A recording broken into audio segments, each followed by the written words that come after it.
How's it going, everybody? You know who it is here.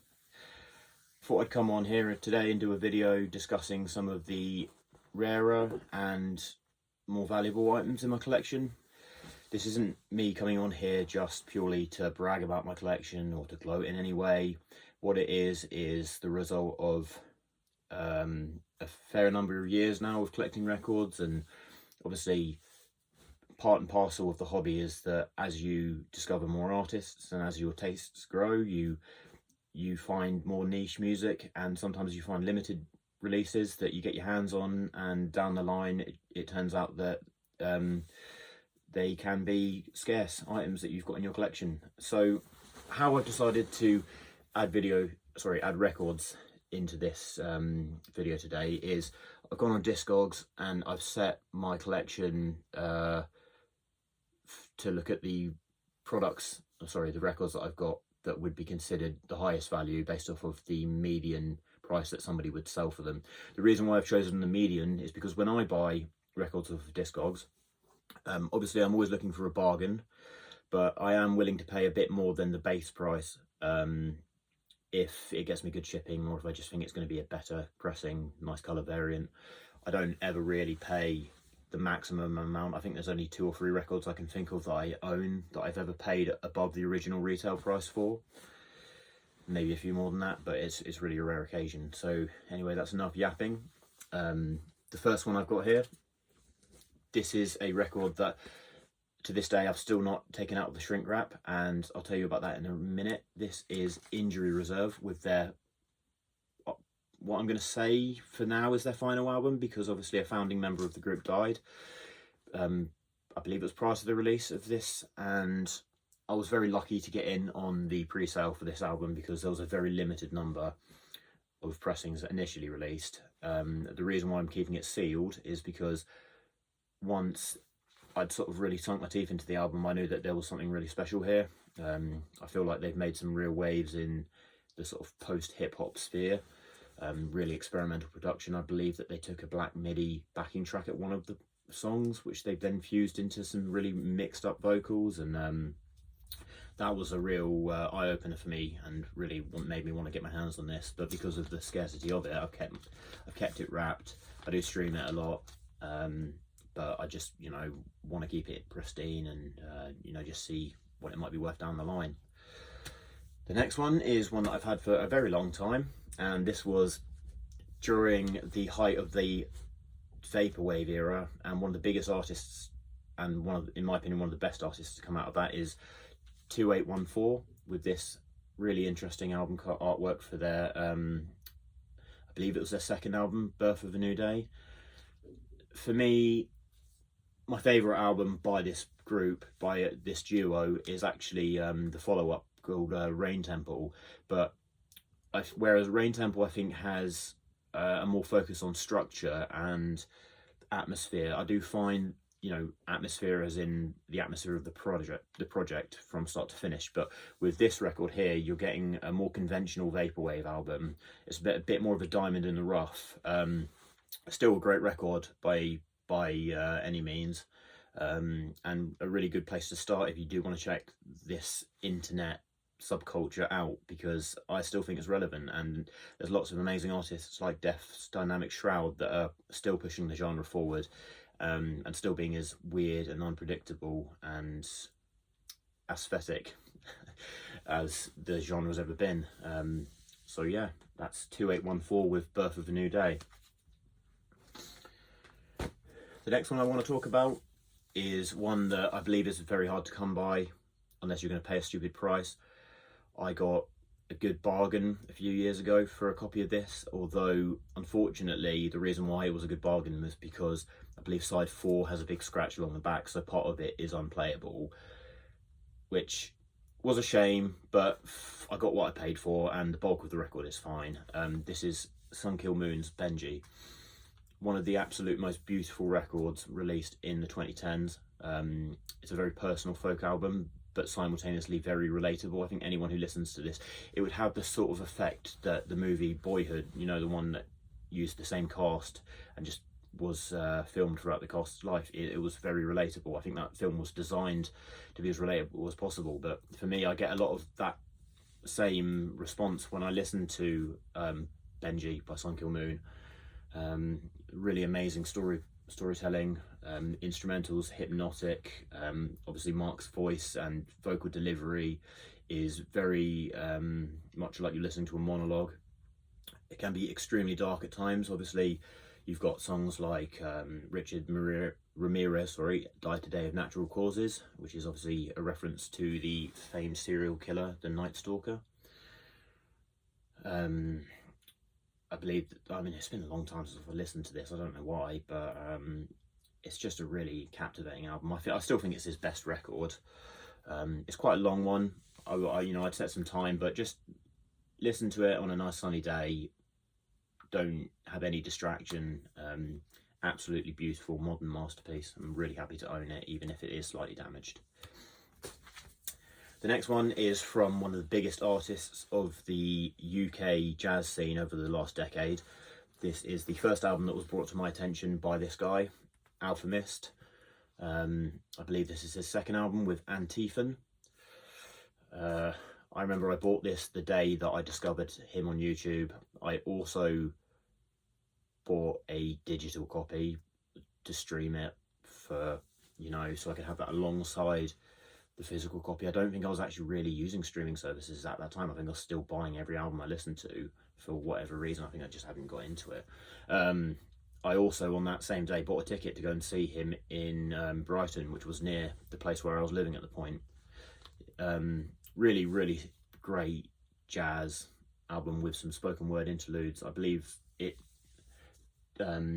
centers around a conversation that he had with his brothers, and you hear vocal snippets throughout the records talking about different areas of their family values. Some really great guitar work that has been a consistent throughout all of his albums. I think if you like this one, you should definitely check out the follow-up, Structuralism, which is my favourite album of his.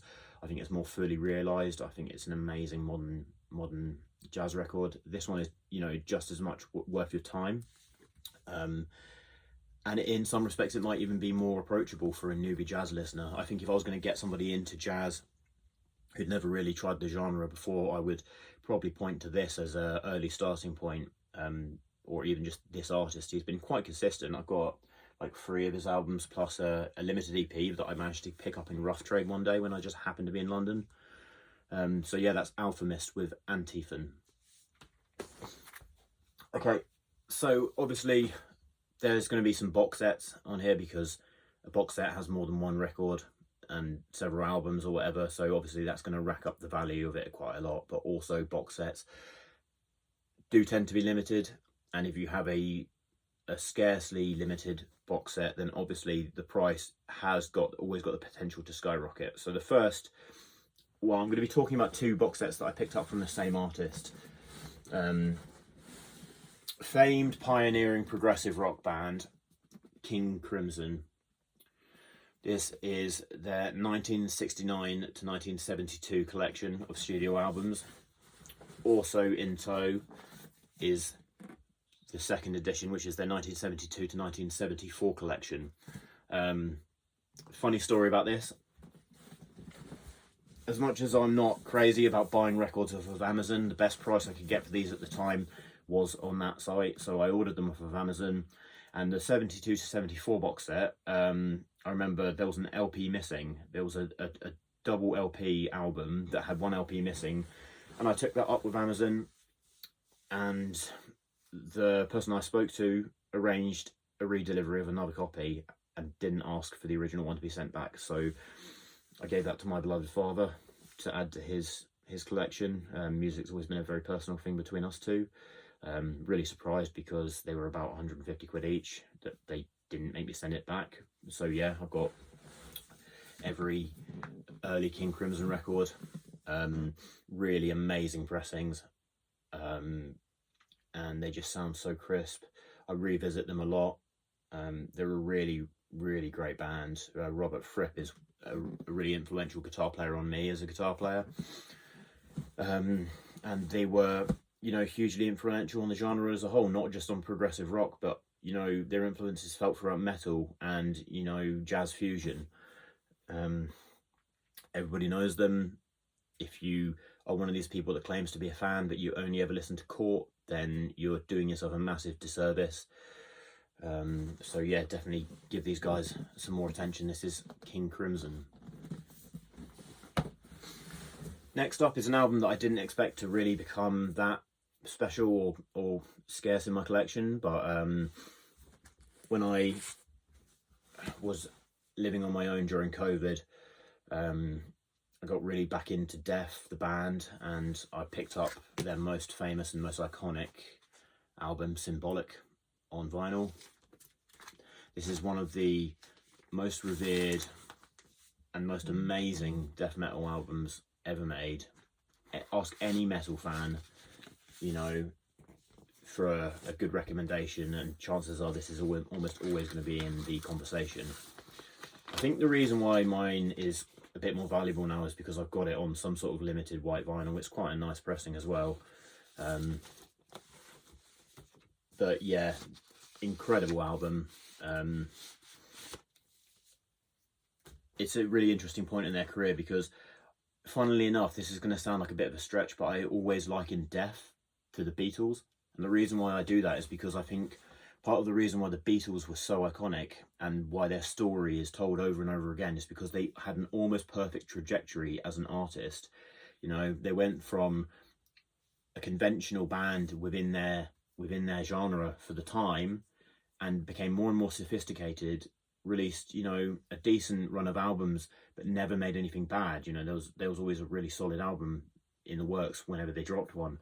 And the same applies for Death. And I find that around this era, you know, around a couple albums before they released Symbolic is when they started transitioning from the whole typical gory, fiery death metal sound, which their first several albums are phenomenal. I'm not discrediting them by any means.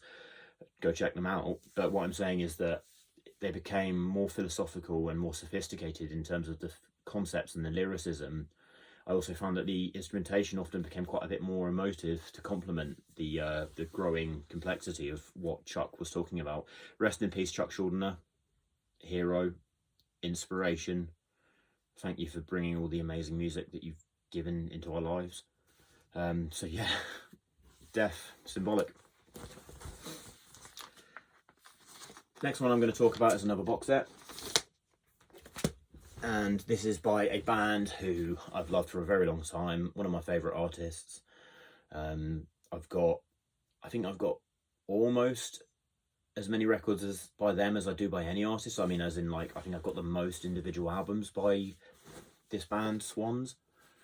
This is a box set that I've got of their album Soundtracks for the Blind. This was billed as their final album prior to their hiatus that they went on in the 90s, and then obviously 15 so years ago they reformed, and we've got all of the phenomenal music that we've gotten since the Reformation. This isn't my favourite Swans album by any means. In fact, I do love this album, but I do think it's a bit all over the place, and I think the reason for that is obviously Michael Girard, when he was coming up with the material for this record, he was obviously looking through a lot of demos and a lot of sounds that the band had made at the time to find samples for this expansive work. And you know, it has music from so many different approaches. You know, you've got electronic music here, you've got obviously the gothic rock that they were known for in the sort of mid to later part before this dissolution. You know, you've got the brutal no wave that they emerged for and became notorious for. But I think the really interesting thing about it is that it nods to albums like The Seer and To Be Kind, obviously The Glowing Man, and everything we've got since then in the concept. You know, you've got an album that is 2+ hours long, one to get absolutely lost in, and I think it made a really interesting groundwork for what nobody saw coming, you know, down the line once they reformed. Saw these guys in Norwich. I was front row for the gig, and it was a bucket list gig for me. I believe it was last year when I saw them. one of the loudest concerts I've ever been to. I had the PA blowing into my left ear the whole time, so I did have to put an earplug in, and then just that ear, you know, try and compensate for it. But phenomenal performance, really. I mean, I've been watching their live videos for years and just thinking, oh man, I've got to go see these guys. And I got to meet Mr. Gerard after the show as well at the merch stand, where he signed a sort of poster painting that I've got. And I got to thank him for just all the really cool music that he's given me. Next one, we've got Jeff Buckley live at Sine. Everybody knows Jeff Buckley, one of the most famous singer-songwriters and interpreter of classic songs in order to make them more famous to ever live. Son of Tim Buckley, famous singer. For Jeff's short career, obviously, there wasn't a huge amount of material made apart from his landmark studio album, Grace. And it's a real shame because he obviously died too early, and you just never know what he could have gone on to do. At the time, you know, his capabilities and his talent just was unrivaled. And I think to really get a better appreciation of that, I would definitely recommend listening to Live at Sine, because this is taken from a collection of recordings when he was playing at the Sine Cafe. I believe that place is or was in New York somewhere. I'm not too familiar on the geography of the circumstances, but if you ever want to feel the closest thing that it would be like to experience a Jeff Buckley concert whilst you're in a small venue with him, and there's lots of experimentation, and it really does give you a glimpse into the fact that he wasn't just going to be a one album wonder. This man just had too much talent, and this is, you know, probably the best thing you're going to find of his recorded music outside of that one album. But yeah, just really great collection of music. So yeah, that's Jeff Buckley live at Sine. And then I think I've got 3 more things I want to talk about. The next one is my favourite album of the 2010s decade, and that is Mr. JPEG Mafia with Veteran. This is an original copy. I was sold on this thing from the first listen. I believe probably 1,000 listens later, I'm still completely enamoured with what this album meant when it came out, but also the career that he has gone on and is still continuing to do. Well, I do believe that, you know, there are obviously much bigger hip hop artists in terms of following to come out of the last 10 years. In my opinion, Peggy here has remained the absolute most relevant in terms of the things that he talks about, how he just manages to reinvent himself over and over again. And you just never know what you're going to get. You know, if it's that collaboration with Danny Brown on the Scaring the Hose album, which was phenomenal, or him going on a complete spree of just singles that went onto the 2 EPs that he released, that for me was the moment that cemented himself as a modern genius. You know, this album was lightning in a bottle, and I still think this is his best album. And the follow-up to it, well, it's a great album. It didn't quite give me the nod to know that he really was the real deal. That for me was the singles, the collection of singles that preceded it after that, because they were so out there and so creative that I kind of realised, you know, he really has got so much to offer.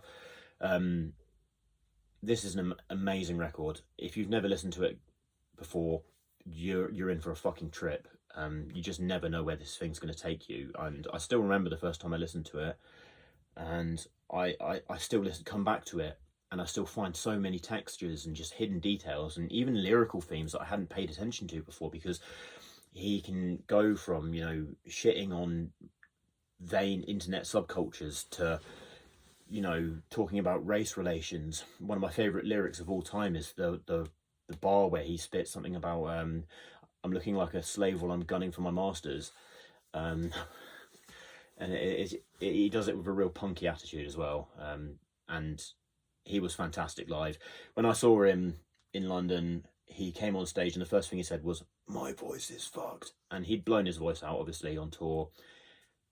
Obviously, for a lot of artists, that is that is death for your tour. But he went out there and he just put everything into every vowel and every movement, everything. And he doesn't need a band. He can go up. He's one of the few artists that can just go up there on a very minimal stage and just put on an absolutely mesmerizing performance.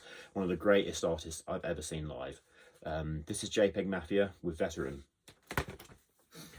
Next one I'm going to talk about is this massive, great, wonderful collection that I absolutely am so happy to own. This is Deicide with the Roadrunner years. Famed anti-Christian, anti-religion, classic death metal band. I don't really know what I can say. I just think, you know, everybody who listens to death metal knows Deicide, whether you love them or you hate them. This is a collection of what I think is a lot of their best music. Legion is my personal favourite album, but you've also got Once Upon the Cross. You've also got, obviously, Serpents of the Light, Feasting the Beast. I believe one of the albums in it, I'm not sure which one it is, but I believe one of the discs in here has just was never printed prior to this release, so that's maybe why it's gone up in value. Yeah, Deicide, they're not everybody's cup of tea, whether you like the lyrical themes or not. For me, I feel something when I listen to music. I think he sounds completely demonic. I think the band, you've got live snippets here where they sound terrorizing. Again, I wouldn't put this in the same vein as like that Death album I talked about earlier, because this isn't necessarily beginner death metal, but if you want to hear some of the more edgy stuff that was on offer when it was in its absolute heyday, you know, in the 90s, then you should definitely give Deicide a listen. They're a very foundational group for the genre. So yeah, that is Deicide with the complete Roadrunner years collection. And then last but not least, I'm going to be talking about what, according to Discogs, is the rarest thing that I have, and that is this Faust collection, spanning the first 3 years, the early years of their career. This is obviously the famed krautrock band. For those of you that don't know what krautrock is, it's obviously a genre of rock music that originated in Germany in the 70s and 80s that was really boundary pushing, and it was born out of a desire to break the mold of what had been viewed as conventional rock music. And that's why the stuff you're getting on here is extremely experimental, it's extremely weird, but it was so groundbreaking for the time.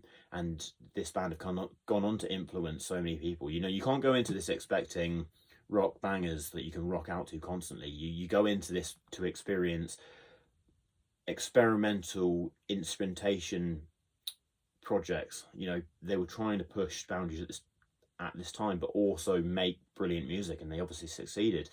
So yeah, you've got, I believe, Faust 1 all the way down to, you've got LP 5, Faust 4. So obviously the first 4 albums were just 1, 2, 3, 4.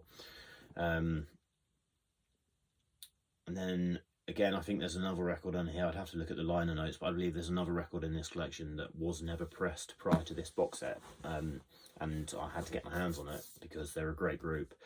I'd definitely give them a recommendation. Also Kraftwerk, which they lean more into the sort of electronics, but if you want to get into the sort of kraut sound, 2 artists that you should definitely check out. So yeah, that's all I want to talk about today, guys. I hope you've enjoyed it. I like talking about, you know, things in my collection. I've amassed quite a collection by now, and it's always fun getting to revisit it, and I like using my channel to express my passion and share it with you guys. I'm thinking about maybe doing another part to this video because I've got a few more records that I want to talk about in this sort of vein.